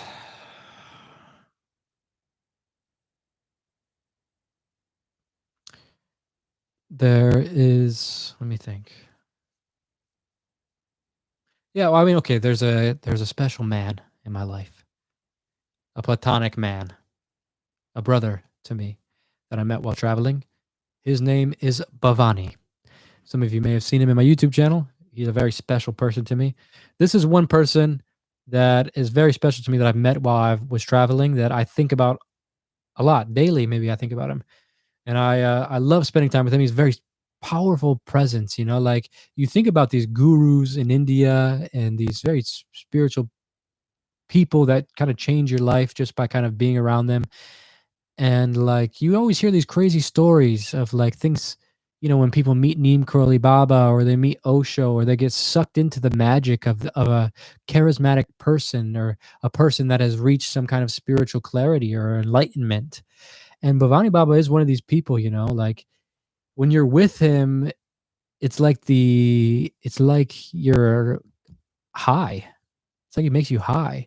He talks and he intoxicates you with his presence, the things he's saying, the inflictions in which he says things, it captures you. And he's able to give you a spiritual experience just through his own. You know what it is, actually? If you hang out with a sick person, there's a chance you're going to get sick. If you hang out with a person who is touching enlightenment, just being with them allows you to see that, to see a potential, to feel it. If you're hanging around a street light, you get the radiance of the light as a byproduct. And this he is that, and I really enjoy spending time with him any chance I get. And one of my best friends, her name is Shamail. I met her also in India. She's from Emirates, and she is one of my best friends, and I would love to be with her whenever I can.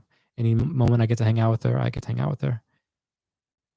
She's like another person that's like that too. Like it just seems very strange. It seems like almost some people come into your life and with a clear purpose, like they hold a very big presence in your life.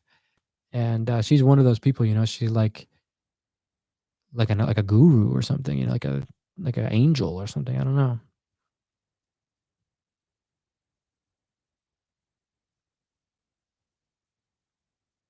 When you travel, it seems like these kind of people pop up in your life. These angel-like figures, these figures that seem to be like have like past life people or something.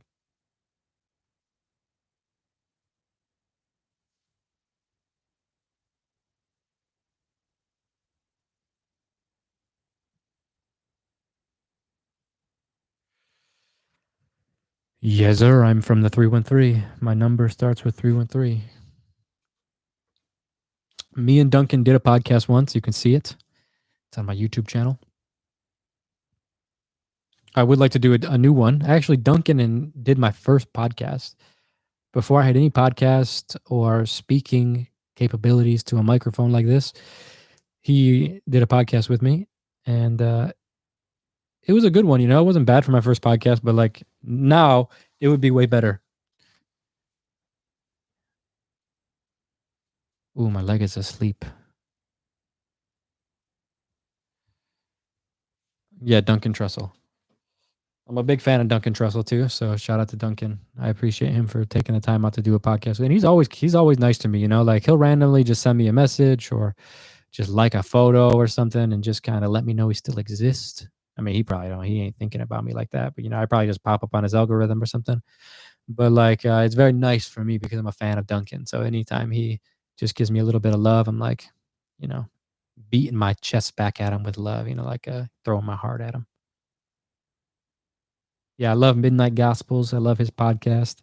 Love his ideas, his comedy.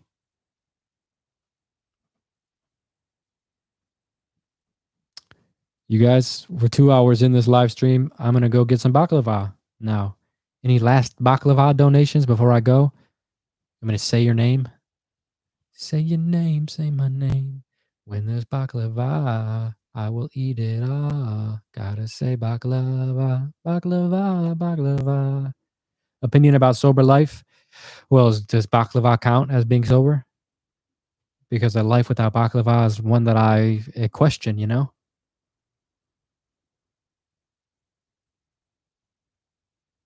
You were meant to watch this today? Yes, you were. You were all meant to watch this today. Even if you think I'm an absolute idiot, you were meant to watch this because it's what happened. If it wasn't meant to happen, it wouldn't be happening. But it's happening.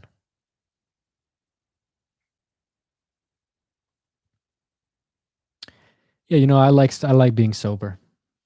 Very nice. But I gotta go get some food. I'm starving, guys. Hopefully I can muster up some energy to come back and do a live stream in a little bit once I eat some lunch. Oh, Maxwell coming back. Mention Discord more. We got 8 new members, and I would love to see our community have a platform to connect more consistently. Maxwell with the Discord baklava love coming in. Yeah, look, hey, there's a lot of people that have a lot of interesting things to say. There's a lot of people that have a lot of information that you probably want to know, and they're probably in the Discord or in this chat room now. So if you guys all go join that Discord, it's in the pinned message. There's a lot of information out there. All you guys are always asking how to get stuff, how to get this, how to get that, how to grow this, I know people in this Discord have the answers. Don't ask me. Go to the Discord, go to the source where go to the homies, the homies know what's up. I'm going to go eat some lunch. Take care of yourselves. Be good. I'm happy. If you're happy, I hope your family's healthy. Your boy's going to go get fat for a little bit, and then I'll be back. Hopefully, if you guys send me some messages here, leave me some comments below saying, hey, come back and do another live. It's 1:45 here. Maybe we'll do another one tonight. I hope I can get some energy. Now I'm just rambling. I love you. Talk to you soon. Om Shanti Shanti. Thank you all for the donations and the love. I'm really gonna get some baklava. Hopefully, maybe I'll get the baklava and eat it on stream. Turn your notifications on so you can see the baklava live stream when it happens. Peace.